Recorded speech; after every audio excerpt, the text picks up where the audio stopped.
Olá, abençoados e abençoadas, sejam muito bem-vindos ao canal Palavra de Paz. No vídeo de hoje, vamos falar sobre a parábola do filho pródigo. Então, se você gosta desse tipo de vídeo, eu peço que assista até o final. E se lá gostar do vídeo, eu peço para se inscreverem no canal. E depois de tudo isso, eu conto com seu like, que também é muito importante para a gente. Combinado? Então vamos para o vídeo. A parábola do filho pródigo. A parábola do filho pródigo é uma das parábolas mais conhecidas entre os cristãos. Essa parábola está registrada apenas no Evangelho de Lucas, capítulo 15, do versículo 11 ao versículo 32. No capítulo 15 de Lucas, temos o registro de 3 parábolas de Jesus. Esse é o capítulo da ovelha desgarrada, da dracma perdida e do filho que se foi. Mas também esse é o capítulo da ovelha recuperada, da dracma encontrada e do filho que voltou.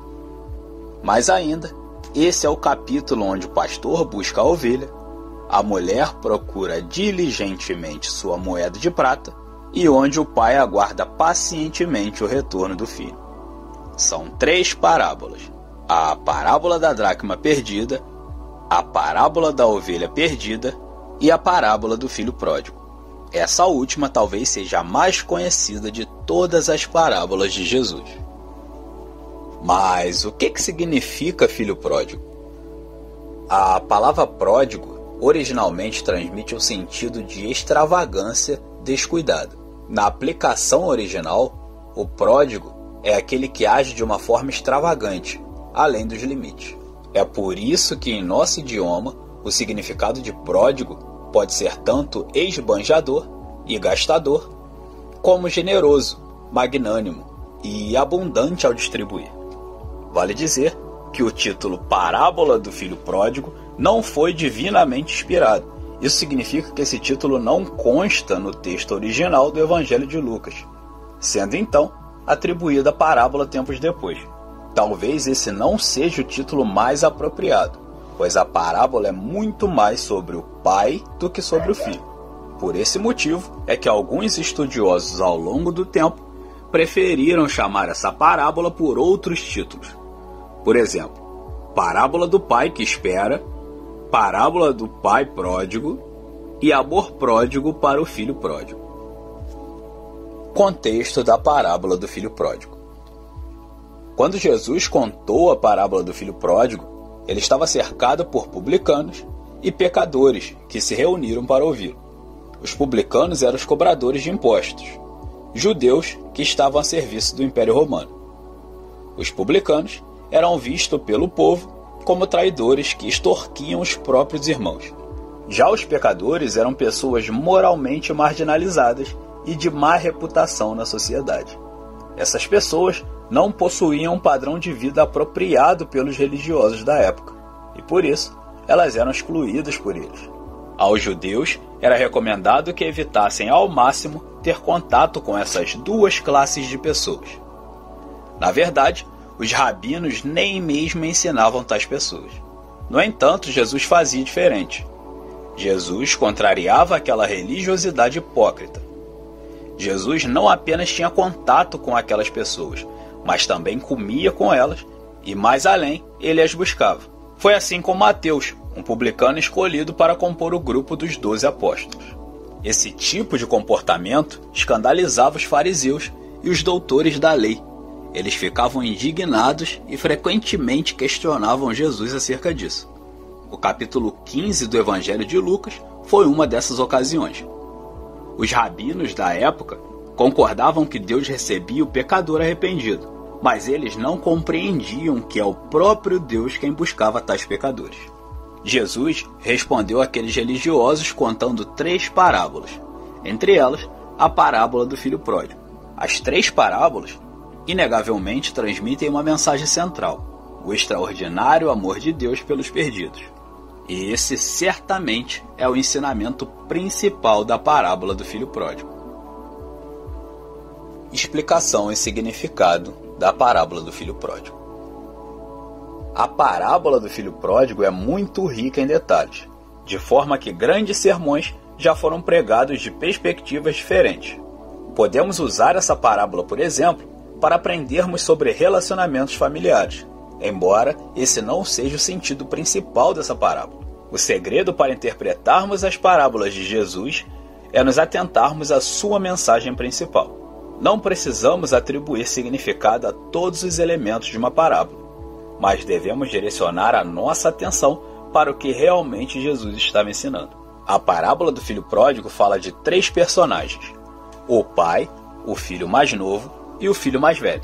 Apesar de Jesus não ter nomeado especialmente cada um dos personagens na ocasião em que foi contada essa parábola, esses 3 personagens claramente tinham significados específicos. O pai representava Deus, o filho mais novo representava os publicanos e pecadores, e o filho mais velho, os escribas e os fariseus. Porém, como toda a palavra de Deus, o ensino presente na parábola do filho pródigo rompe as barreiras do tempo. Ela é tão atual para nós hoje quanto foi há 2000 anos. Dessa mesma forma, como aquelas pessoas puderam ver a si mesmos enquanto Jesus contava a parábola do filho pródigo, hoje nós também podemos nos identificar como se estivéssemos na frente de um espelho enquanto lemos essas palavras de Jesus. Quando olhamos para o filho mais novo, talvez possamos dizer: esse sou eu. Ou, quando olhamos para o filho mais velho, talvez também possamos dizer: acho que estou me comportando como ele. É importante dizer que Jesus direcionou a parábola do filho pródigo aos escribas e fariseus. É comum vermos essa parábola sendo usada apenas com ênfase no filho mais novo, e geralmente aplicada àqueles que deixaram a casa do pai. Porém, Jesus enfatiza muito mais o filho primogênito do que o filho mais novo, fazendo com que a própria parábola aponte especialmente para os religiosos. A seguir, vamos meditar na exposição do texto bíblico que registra a parábola do filho pródigo. A atitude do filho mais novo. Disse-lhe mais: certo homem tinha 2 filhos. O mais novo deles disse ao pai: Pai, dá-me a parte dos bens que me cabe. E ele lhes repartiu os haveres. Lucas, capítulo 15, versículo 11 e versículo 12. O versículo 12 nos mostra que o filho mais novo tinha um plano. Ele queria sair de casa, pois estava cansado da vida no lar do pai. O filho mais novo se sentia preso e queria ser livre. Então, ele pediu a herança ao pai. Ele tinha direito a 1/3 da herança quando seu pai morresse. Porém, ele não podia esperar. Essa atitude foi um completo desrespeito. Ele não se importou com a vida do seu pai. Ele não quis saber se o pai contava com ele para ampará-lo na velhice. Seus planos eram mais importantes. Ele amava mais a si mesmo do que ao pai. Ele quebrou os mandamentos de Deus. A divisão proposta pelo filho era muito complicada. Alguns estudiosos entendem que, pela antecipação, ele recebeu a 9ª parte ao invés de 1/3, a qual tinha direito. Bem, sobre isso nada sabemos, mas seja como for, o fato é que tal pedido gerou problemas. Toda a propriedade precisava ser dividida. Uma parte considerável deveria ser vendida e liquidada. Essa era a situação que afetava todo o lar, além de ser um insulto ao pai que nunca lhe deixou faltar nada. O plano do filho pródigo. Passados não muitos dias, o filho mais moço, ajuntando tudo que era seu, partiu para uma terra distante e lá dissipou todos os seus bens, vivendo dissolutamente. Lucas, capítulo 15, versículo 13. No versículo 13, encontramos o filho mais novo saindo de casa, saindo de sua terra, com liberdade e recurso para viajar o mundo. Ele poderia ir para a Ásia Menor, ao norte, ao Egito e à África do Sul, ou Babilônia a leste e Grécia e Itália a oeste. Não sabemos para onde ele foi, só sabemos que ele foi para um lugar distante. Ele se afastou o máximo que pôde da casa do pai. Sua atitude foi completamente inconsequente. Ele juntou tudo o que tinha. ele não deixou nenhuma reserva na casa do pai para que, se caso seu plano desse errado, ele pudesse voltar dignamente. Esse filho mais novo viveu de forma dissoluta, da maneira que lhe parecia melhor. A ruína do filho pródigo. Depois de ter consumido tudo, sobreveio àquele país uma grande fome, e ele começou a passar necessidade. Lucas, capítulo 15, versículo 14. No versículo 14 temos notícias do início de sua ruína. Seus recursos acabaram, ele havia gastado tudo e começou a passar necessidades. O dinheiro acabou e a fome chegou. Para piorar, ele estava em terra estrangeira e ninguém poderia socorrê-lo. Não tinha mais amigo, não tinha mais status, não tinha mais herança. O desejo mundano é passageiro, é ilusão. Ele leva embora a alegria, ele arruína a vida, ele traz solidão. Então, ele foi e se agregou a um dos cidadãos daquela terra, e este o mandou para os seus campos a guardar porcos. Lucas, capítulo 15, versículo 15. O versículo 15 mostra a humilhação a qual o filho mais novo foi submetido.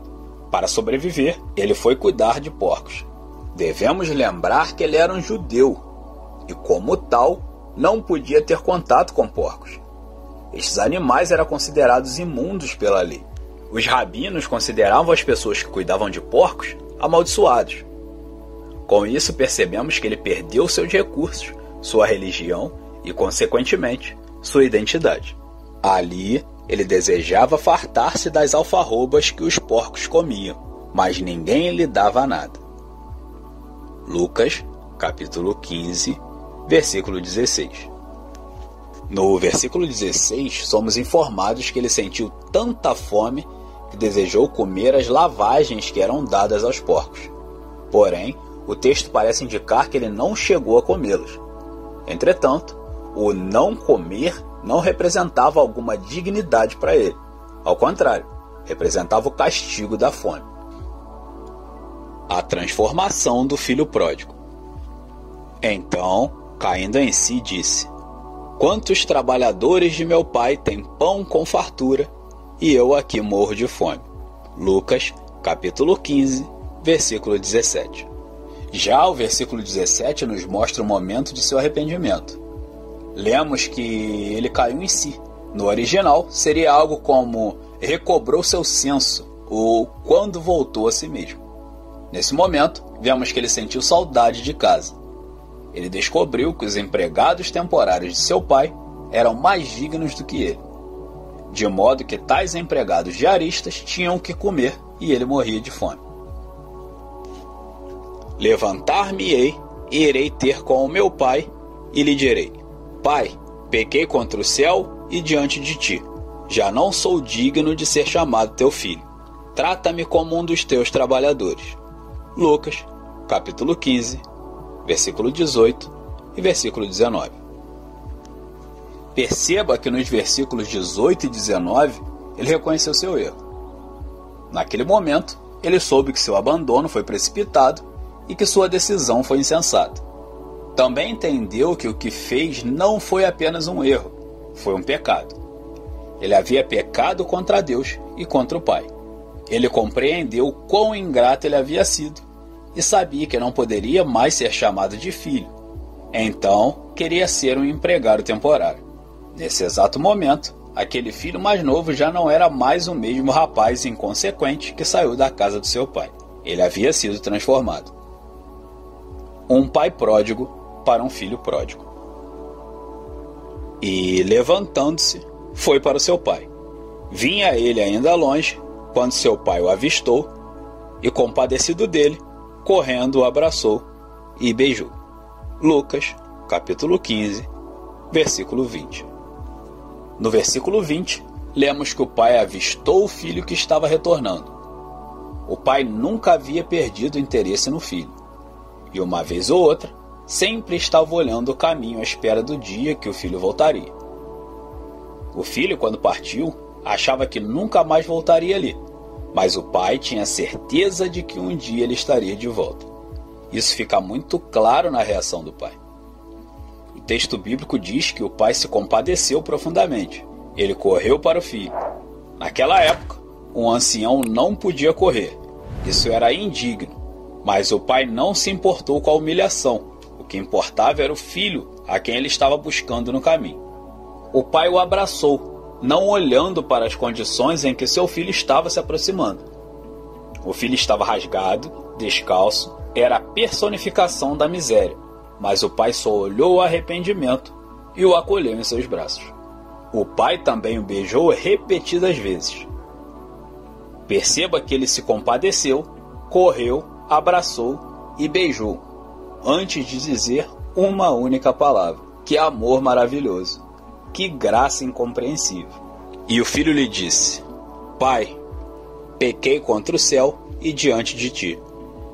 Já não sou digno de ser chamado teu filho. Lucas, capítulo 15, versículo 21.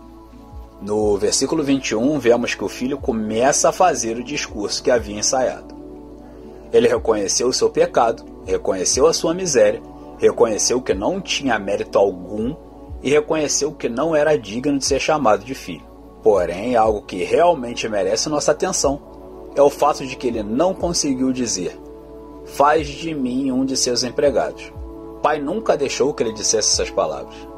O pai, porém, disse aos seus servos: trazei depressa a melhor roupa, veste-o, ponde-lhe um anel no dedo e sandálias nos pés. Trazei também e matai um novilho cevado. Comamos e regozijemo-nos. Lucas, capítulo 15, versículo 22, versículo 23. Nos versículos 22 e 23, temos o relato de como o pai o recebe de volta ao lar. O pai queria dar ao filho a importância que ele não merecia, mas seu amor de pai era imenso e inexplicável. O pai lhe providencia roupa, símbolo de honra, um anel, símbolo de autoridade, sandália, um símbolo de que ele não era um escravo. Aquele filho era um homem livre, pois o amor de seu pai o libertou. O pai também manda preparar o bezerro cevado. Esse animal era um novilho guardado para ser usado somente na ocasião mais especial. Para o pai, haveria alguma ocasião mais especial que essa? Responde aqui para nós nos comentários. Esses versículos nos revelam algo muito profundo. Aqui entendemos que o controle sempre esteve na mão do pai. Perceba que enquanto o filho estava vivendo dissolutamente, o pai estava fazendo provisão para o filho que retornaria. Enquanto o filho estava esbanjando, o pai estava cevando o novilho, deixando a roupa, o anel e a sandália preparados para o momento do retorno. Com isso, entendemos que a parábola como um todo aponta para a soberania de Deus, que busca ativamente pecadores desprezíveis que não estavam procurando por ele. Porque este meu filho estava morto e reviveu, estava perdido e foi achado. E começaram a regozijar-se. Lucas, capítulo 15, versículo 24. O versículo 24 possui um significado muito importante, que infelizmente muitas pessoas não percebem. Note os contrastes: morto, vivo; perdido, achado. A explicação dessas palavras é a seguinte: no sentido prático, o filho estava morto, pois havia recebido toda a sua parte da herança. Ele não fazia mais parte da família. Ele também estava perdido, pois havia sido destruído em suas loucuras e desperdiçado tudo o que lhe poderia sustentar durante a vida. Porém, há algo mais profundo. A palavra morto reflete o grau mais avançado de miséria e de decomposição. Morto não toma ação, não decide, não tem razão sobre si. Aquele filho estava morto e perdido, ou seja, ele estava no mais profundo estado de desgraça. Porém, há uma boa notícia, uma notícia que explica a reação do pai. O apóstolo Paulo, escrevendo aos Efésios, ensina que ele vos vivificou, estando vós morto nos vossos delitos e pecados. Efésios, capítulo 2, versículo 1. No mesmo Evangelho de Lucas, o próprio Jesus declara: porque o Filho do Homem veio buscar e salvar o que se havia perdido. Lucas, capítulo 19, versículo 10. O filho mais velho. Ora, o filho mais velho estivera no campo, e quando voltava, ao aproximar-se da casa, ouviu a música e as danças. Chamou um dos criados e perguntou-lhe que era aquilo.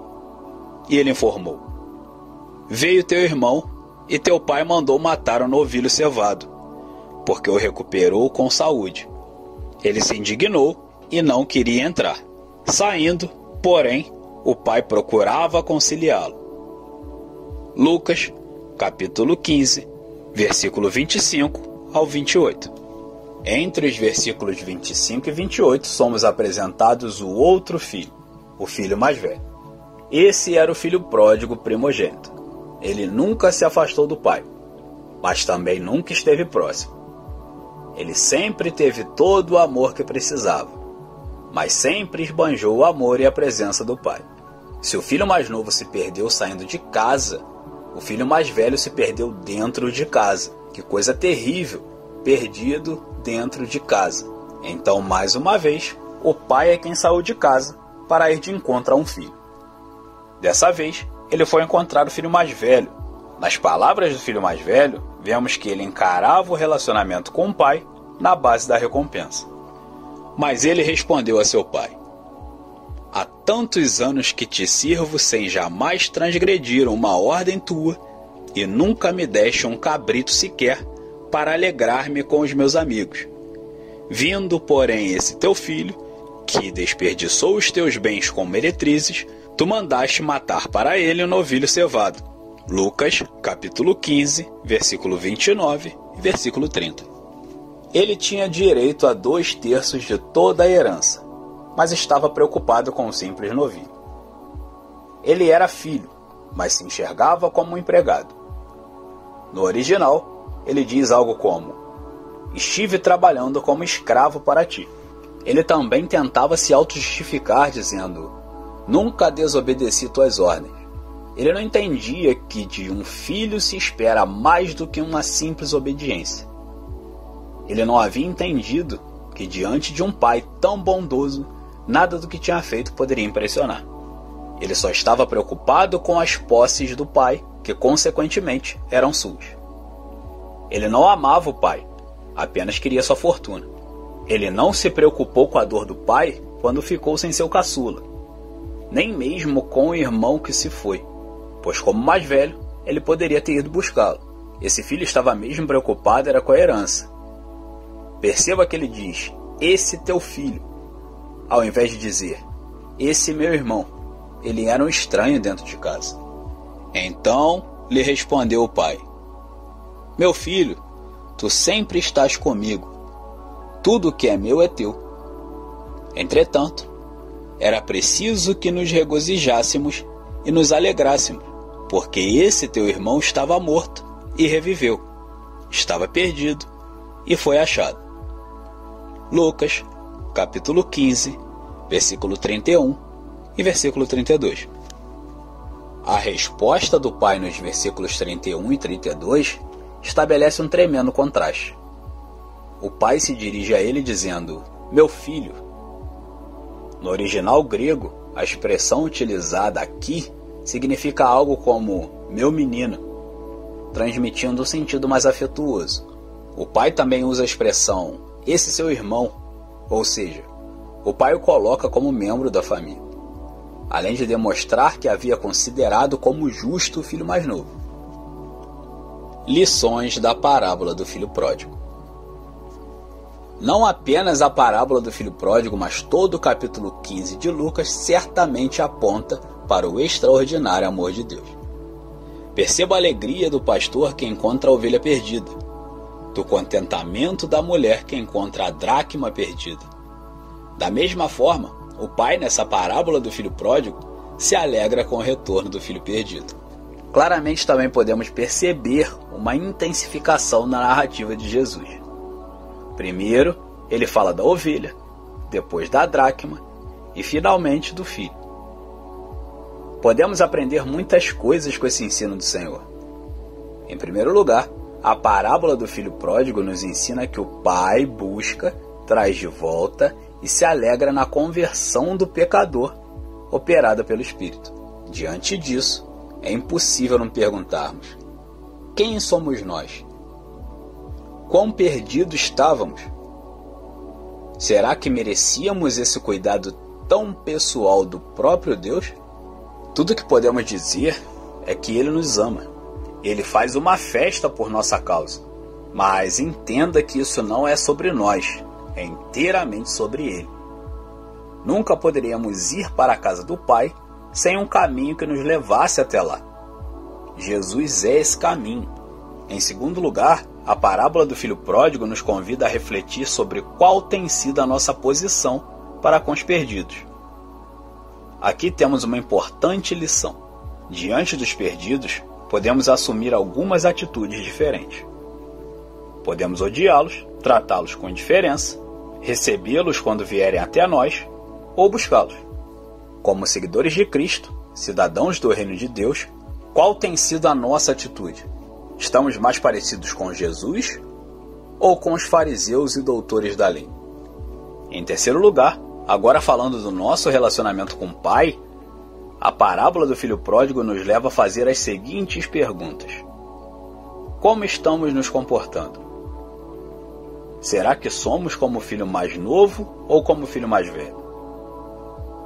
O filho mais novo apenas queria sua parte na herança, e a maneira que ele achou para conseguir isso foi sendo ruim, se afastando e indo embora.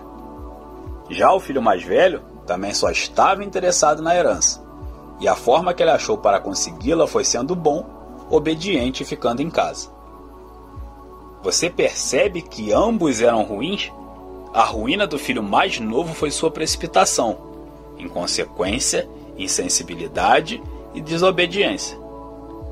A ruína do filho mais velho foi seu comprometimento, sua obediência, seu bom serviço e sua sensibilidade superficial. O filho mais novo se afastou do pai por ser muito mau, enquanto o filho mais velho se afastou por ser muito bom. Em quarto, a parábola do filho pródigo nos traz um grande alerta. É impossível não falarmos sobre o que ocorre com os dois filhos. A parábola termina com o filho mais novo dentro de casa, participando das festas que o pai promoveu. Por outro lado, a parábola também termina sem mostrar o filho mais velho retornando à casa do pai, para se alegrar com seu irmão que voltou. Não temos nenhuma autorização para irmos além do que o texto bíblico diz. Especialmente, na parábola do filho pródigo, não sabemos o que ocorreu com o filho mais velho. Porém, sabemos que esse filho era uma figura dos escribas e fariseus, os mesmos que acabaram crucificando Jesus.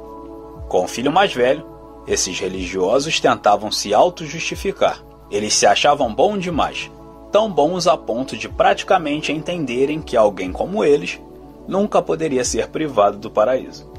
Hoje, muitas pessoas se comportam como o filho mais velho. Elas não faltam aos cultos, são obedientes, oram, jejuam e fazem tudo o que podem. Porém, nada é verdadeiro, tudo é por interesse. Essas pessoas acham que suas boas obras serão capazes de salvá-las. Essas pessoas cantam os nossos hinos, usam a nossa Bíblia, dizem ser um dos nossos e até chamam nosso Deus de Pai. Mas elas são estranhas dentro de casa. Haverá um dia em que fatalmente ouvirão: nunca vos conheci. Apartai-vos de mim, vós que praticais a iniquidade. Os filhos mais velhos não entendem nada sobre a graça de Deus. Eles não compreendem que tudo é pelo mérito de Cristo e que não há nada em nós mesmos que possa nos credenciar à salvação. Se Deus se alegra na presença de seus anjos por um pecador arrependido, se hoje temos morada na casa do Pai, e se não estamos mais mortos e perdidos em nossos pecados e delitos, isto tudo é pela obra redentora de Cristo na cruz. Bom, pessoal, espero que tenham gostado do vídeo e gratidão por todos vocês que chegaram até aqui no final. Caso tenha alguma dúvida ou alguma sugestão por qualquer tema, pode deixar aqui nos comentários que eu vou responder um por um. Tudo bem? A paz do Senhor a todos vocês.